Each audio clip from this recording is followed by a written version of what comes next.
Welcome to the girls. I'm here today with my daughter, Jeannine. Thank goodness she's back from Florida. I missed you. For a hot second. Yeah. Sometimes I'm like, get away, but now that you're in Florida, did you hear that? It seems like I miss you, Jeannine. Get away! Well, yeah, it's like, you know, when you have something all the time, like you live right next door, you know, in a nice house. Well, I'm in and out. Yeah, but it's just the idea that for 6 weeks you're gone at a time, and it's a long time to not see your kid.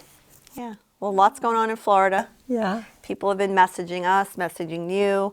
A lot of Hazeltonians have been down to see us, which has been great. Actually, our guest today has been also down because he has family down there too. I know. Everybody's been to see Jeannine and Jeff, her husband, in their new restaurant, the Sage Bistro. Sage Bistro. Come see and I us haven't in been there yet. Canada. I've seen pictures. You just gave me a tour with pictures. So listen to this. So this was the surprise of a lifetime. So my husband planned this for 2 months. My 2 best friends came down and surprised me. I was in the restaurant. They flew in the afternoon. He orchestrated friends down there, keeping them so that I wouldn't see them.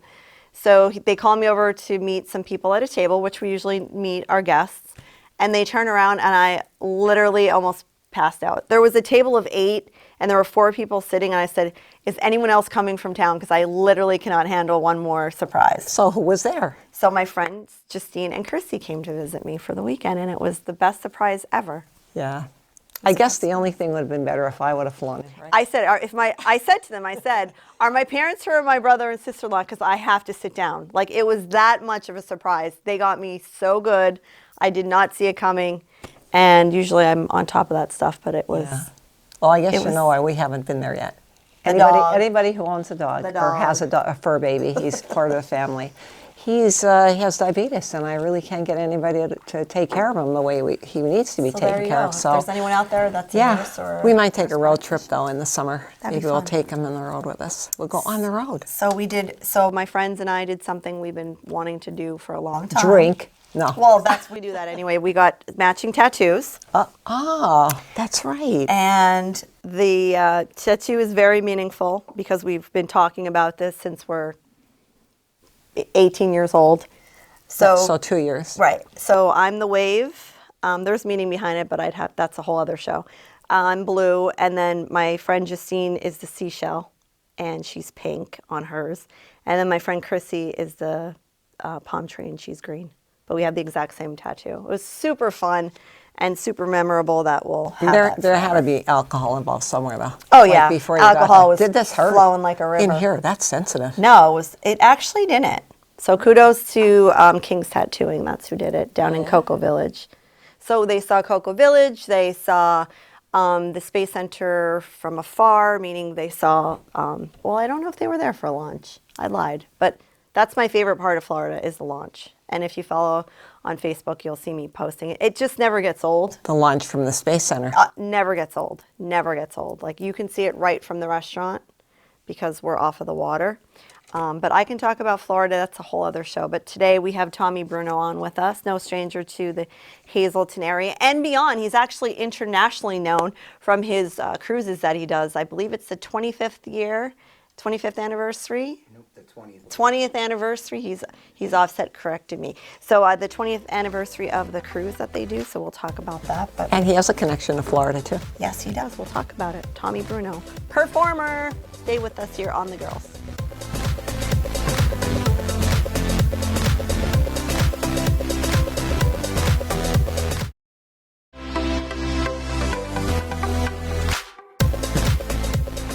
On Spotlight Talent Showcase, Northeastern and Central Pennsylvania's only TV talent show. I'm your host, Sam Lassant. Today, direct from New York City, Kartune.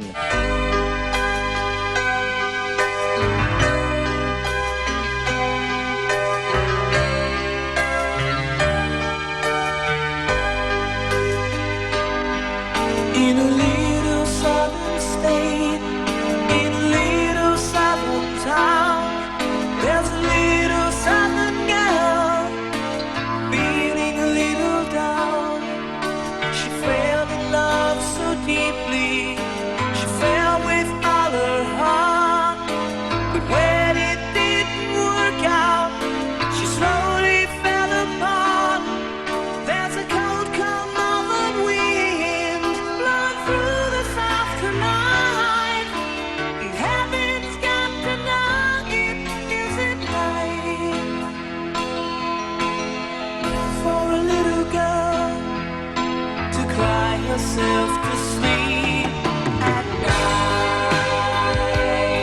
Welcome back to the girls. As promised, we have a great singer-songwriter, I guess internationally known, and he's from Hazleton, Tommy Bruno.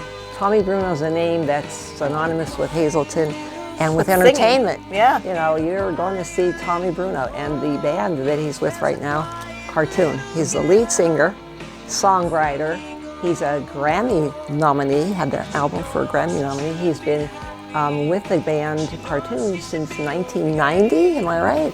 34 years. Coming up on, oh my goodness. And the video we just saw was from Spotlight Talent Showcase. And when we're dating, how long ago? 1990, that was Dad's 34 been in this years. business for how long? Oh, forever. Yeah. Forever. I mean, we're talking 50 plus years of entertainment. Yeah, so. So I was saying to you before we started the show, you were on Spotlight Talent Showcase. You were on the Sam Lassand show. You were on The Girls twice. I said, man, you just got The trifecta. Get around. Get around. Trifecta of entertainment. Yeah. So your career started before Kartune. Of course, in Hazleton, Yeah. with Strider, with the locals, Bobby Carmonic and Ray Carb, whose dad owned CNC Music. Wow. So we were 15. I was 15. Bobby was 14, and Raymond was 13. But raised by a musician father who owned a music store, he played drums very well at 13. And we started playing, and Ray Sr. would take us to shows, tell club owners we were 18 years old, and he would stay with us and he'd run our sound, and we were playing in bars when we were little kids. Back when you could do that. Yeah. Now you can't could get do away What that. got you interested in music? What was it?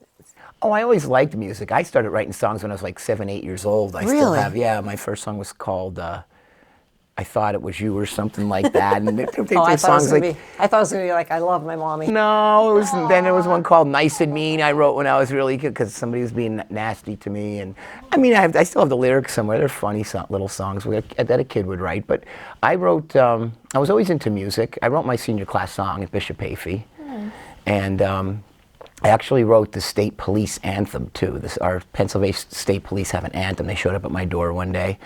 A guy in a suit and 2 state troopers, That must and I have was been like, scary. very scary. Like, what did I do? And they had a guy that wrote the words, and he wanted me to write the music and record it, and then they made a video for it. So that's out there. You can find it online. But yeah, so I've always interested in music. I have a musical family. We all had piano lessons when we were younger. My older brother started to play guitar, and then he went off to college and he left his guitar behind. So he had this acoustic guitar there, and a Beatles Learn How to Play songbook, and I'm a big Beatles fan, so I'd sit there and I would just pick at the guitar. My friend Bobby said, why don't we take lessons? I'll take bass lessons, you could take guitar lessons. And that's how really, he was the one that kind of pushed us doing more than just learning how to play. Because we started taking lessons, and it had to be a few weeks.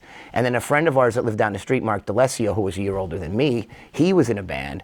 And Bobby said, hey, guess what? I got Mark DeLessio to come and jam with us. I'm like, what's wrong with you? He's like in a band. We just started playing. And I said, so he came and he jammed with us, and he's like, you know, he goes, let's do something together. So I guess his band wasn't doing well, so he got us in an actual band then. We needed a drummer. I asked a friend if he was interested, and he said no, but I'll give you the number of my buddy who happened to be Ray Carb, and that's how that whole thing got together in the beginning. So it was. And let me guess, you jammed in a garage somewhere. My garage. It was always the First garage. it was CNC's garage, then people yelled, and we were in my garage, and like on a Sunday afternoon blasting, and of course the cops are coming. We went around to the neighbors and asked them if they had a problem. Can you sign this and say you don't have a problem? Didn't matter. Eventually we got shut down in that garage. We did most of our rehearsing at CNC Music. But your mom now and dad, did they want you to sing? Did they know you can sing? Well, no, I never really couldn't sing. We just kind of learned as we went along. We didn't know anything about harmonies. I remember Mark DeLessio bringing in Any Way You Want It, and I never heard of Journey before or paid any attention to them. And like I said, I'm like Journey 15 years old. My husband's favorite. And yeah, well, so he brings it in. We learned the song, and then my older brother, who's 5 years older than me, like heard us, and he's like, you know, there's harmonies at the end of that song. I'm like, what do you mean? We were all just singing the same thing. And he's like, I'll show you what a harmony is. And he showed me, and we learned how to do harmonies. And you know, it was just, we actually learned as we went along, but we were actually playing. We didn't know a whole lot, so we were right out there. But you were doing what you loved right from the beginning. Well, it was fun. We all wanted to be rock stars. We thought if we got good enough, that would be it. We'd be touring the world and everything, but we learned there's a lot more to it than just being good. But you did tour, so from that band, well, where'd you go? I have toured. Yeah, I toured coast to coast in the U.S. and Canada with the Back Doors, which was a Doors tribute band. That was when Strider ended in '86. they called me like right after I decided to leave the band, and we still had some shows left, so I really didn't miss a beat there. And that was just keys, though. I played keys and key bass, like Ray Manzarek and the Doors.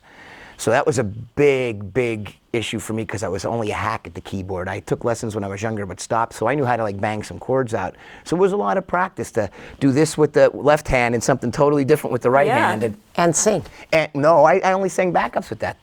They had a front man that did. I sang backups, and I think I had one song that I sang. But it was just a keyboard thing, but I loved the Doors.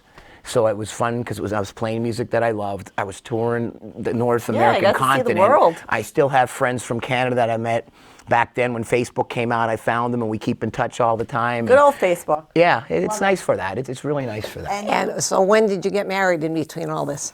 On a Tuesday.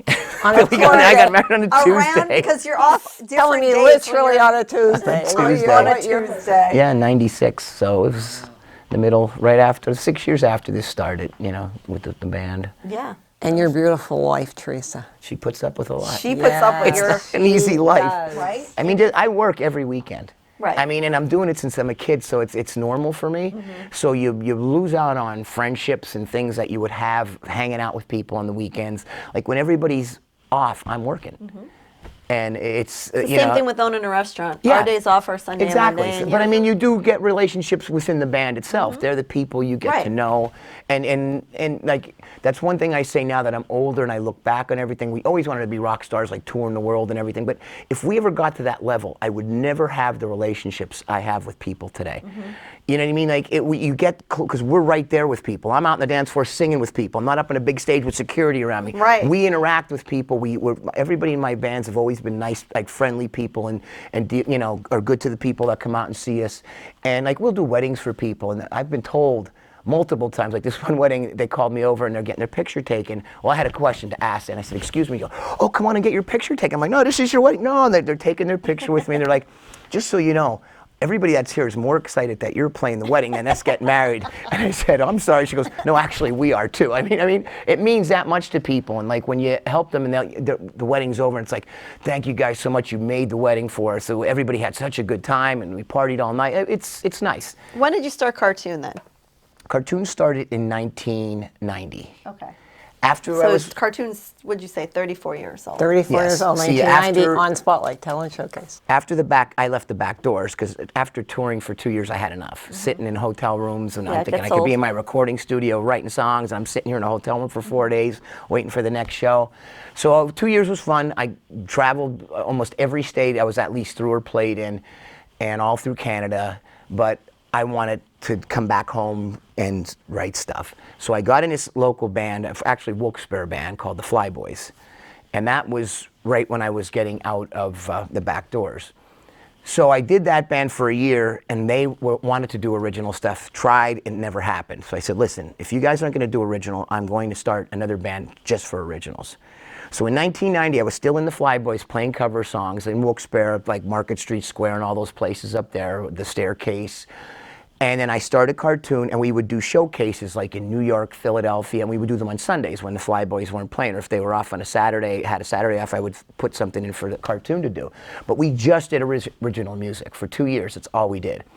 So like, it was a lot of work for nothing, never getting paid, just putting out, sending recordings out to record companies and getting, I have a pile of rejection letters from all these record companies. It was a lot of work. And it was like the computers we had now, like when we had a mailing list, you're freaking, You're right. Typing it up, and I couldn't type well, taking it and getting copies made, folding them all, sticking them in, and then stamping, you know, each stamp, and then putting a return address on it. I mean, it was a lot of work just to. For you kids watching now, that's all Greek to you. We got to teach you how to do mail by snail mail. Yeah, I mean, email now, you type one up and send it to your whole list. It's like, well, that was easy. Right. You push one button. So, but I mean, we were all original until by the 1992, everybody was leaving the Flyboys, and guys from Kartune were replacing it, so it was almost the same band. So I said, you know what, we're going to get rid of the Flyboys, and we'll do covers and originals with Kartune. So that's how the cover songs came about. So And then you've you gone guys through a took off. lot of people, Right. a lot Oh, of different sure. people in your bands. Oh, it's hard to. I mean, look at some of the biggest bands in the world, like the Doors. The Doors were together like 4 years.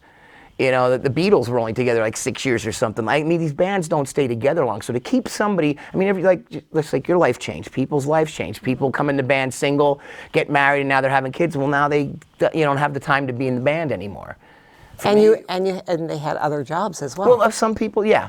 But see, I was different. I always worked anything else I did around the band. Like I knew some amazing musicians that say, I can't play in the band because I work every other weekend. Like I would never do that. Right. I just, it was always you know, first. I would find something I could do on my time schedule, and so it wouldn't hurt the band at all. The band always came first for me. Tommy Bruno, performer, he's here with us, no stranger to the Hazleton area, and no stranger actually throughout the world. When we come back, we're going to talk about the Kartune cruise. It's exciting, and the band Kartune. You're watching The Girls with SSPT. We'll be right back. That you and me have taken this out just a little too far. Maybe if you weren't tied up, but you are. Welcome back to The Girls. We're here interviewing our local talent. I guess he's internationally known, but he's from Hazleton. Tommy Bruno, he's singer-songwriter, and you have a connection with Desert Storm as well. If anybody remembers kids, go look it up, Google it, whatever. I mean, You're learning about it in the history books. Yeah, exactly. But Desert Storm. Yeah, right when the band started in 1990, the Gulf War happened, and I knew people that were actually serving over there. And through the one person I knew in town, Joe Brislin, I got his address where he was, and we sent a giant box of cassettes. We weren't to CDs yet, it's only cassettes back then. So we sent a whole box of cassettes out to the troops over in Desert Storm, so they had something, a little bit of home and something to listen to. That must have been meaningful to you. It was just something we felt we could do. You know, we would have gone. I would have gone over to perform if Right. they asked me to. But it was at least a little something. You always want to do whatever you can to help everybody out. Another highlight was during COVID. I mean, the world changed so much for everyone. Like, how did that impact you and singing? And I know you guys came out with a song during COVID too. Well, the song came from the fact that we wanted to go live. We were at Chaco's in Wilkes-Barre that Sunday for a private party, and the next day everything shut down. And we were at Chaco's that Thursday, so our stuff was still set up at Chaco's. We didn't get it until June when we started playing again. It stayed in their bar and their restaurant. So we wanted to all meet there and do a live broadcast for everybody, but it was hard, so some of the guys were a little worried about going out and everything. So that I wrote that song. I wrote the song by myself, and it was just about, the song was called What We Had, and it was just about what we had. Like, I just want what I had. I don't want anything more. We lost so much. Everybody lost so much, and it was such a weird time. Like, for me, that I played every weekend of my life. When they said, we're shut down for the next 2 weeks, I'm like, what? I'm not playing for 2 weeks? When it turned into 2 months, and like, it was just 2 crazy. years? It was like emotionally, like, Right. what's going on here? This is my life. It's what I do. And then like COVID was, you don't want to be in big crowds and you don't want to have contact with people. And it's like, that's my job. Yeah. Crowds and contact. I mean, that's what we do. Like, Right. they're telling me not to do what I do. Exactly. So it was very frustrating, but I did do the song and I put it out there. I did a video for it.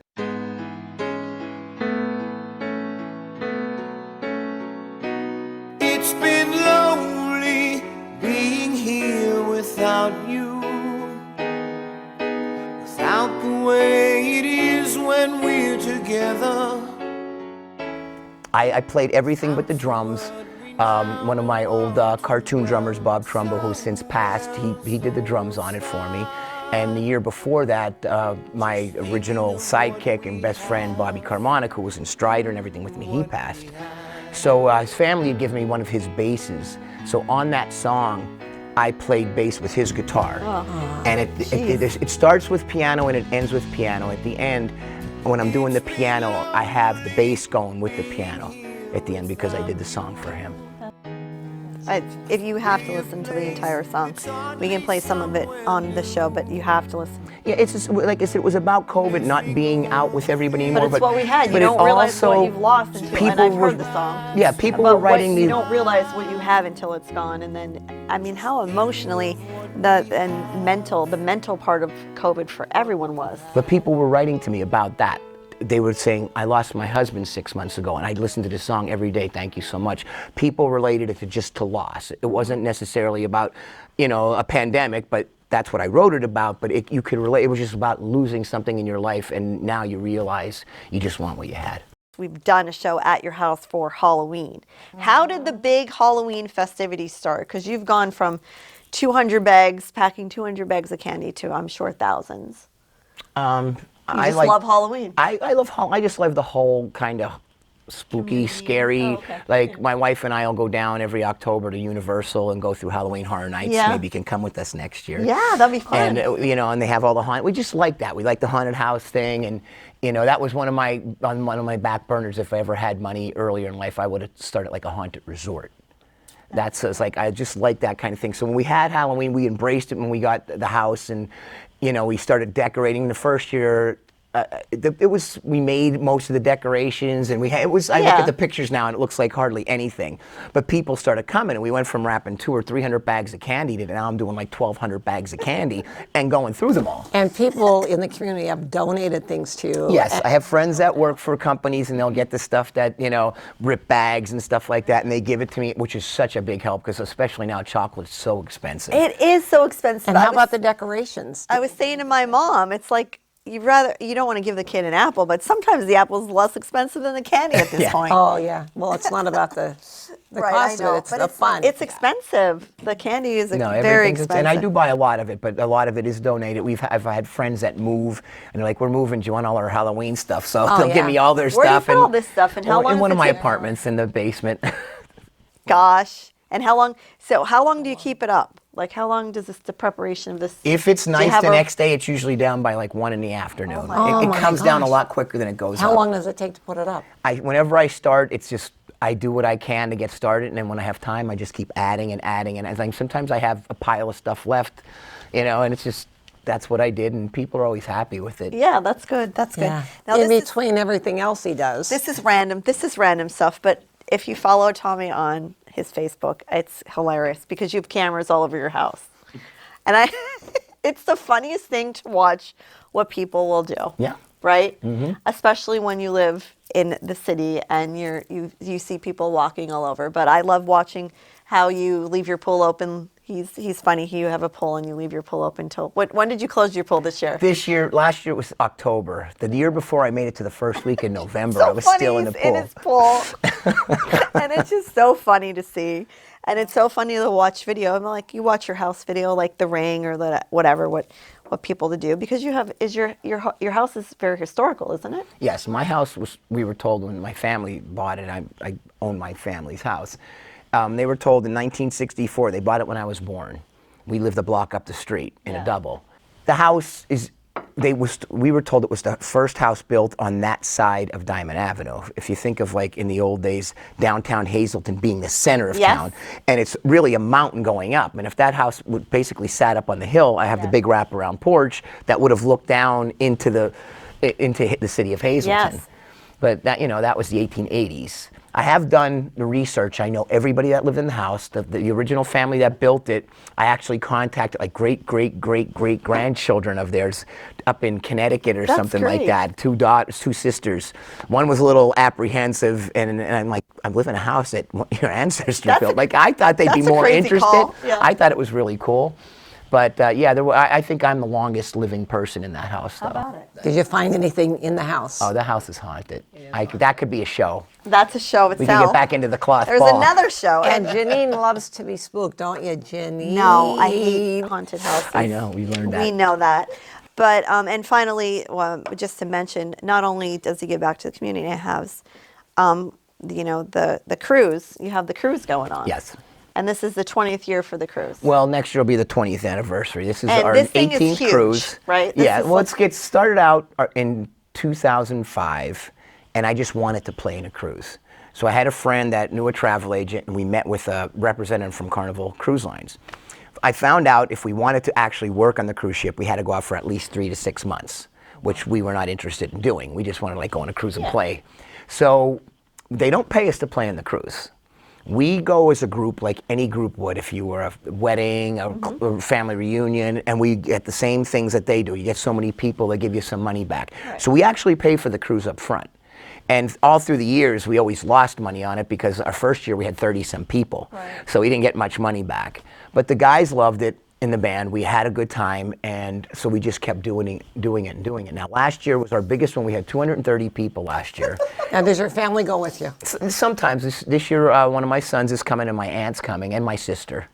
My one sister's coming. So, but people know you, like you were telling me on the phone, like people remember you. well, that's the thing. The workers, a lot of them, this is what they do. So you can go from ship to ship even, and the same workers will be on these different ships. Yeah. And then one year there was a new ship, we were never on it, and they're like, oh, there's a mojito bar, you should go check it out. We didn't even leave the port. So we go up to the bar, and the bartender had his back turned, he turns around, he looks at me, and goes, Kartune, is the whole band here? And he's going, sweet child. I mean, they know who we are. And then and they're from this guy was from the Philippines, but they're from all over the world, these workers, and they get to know us. Well, music is a universal language. It is. Well, maybe you can teach me how to sing. Sweet child of mine. What do you think? I sing like Dad. I don't know. On that note, I think we're going to say goodbye. We're going to go and hang out with Tommy a little bit more. Why? Because I'm singing. See how they are to me? That's not the only reason. But you want to check out any more, go to just Google Kartune. You'll see all different sites, just their schedule and where you could follow them. I'm on his next show. I'm on the cruise. You have to spell it right, though. It's Kartune. Right. Kartune. Kartune. Let her sing solo. Solo, we can't hear her. That's an old one. Tommy, thanks for coming on. Oh, thanks for having me. And tell your wife we love her. We do. We'll see you next time on The Girls.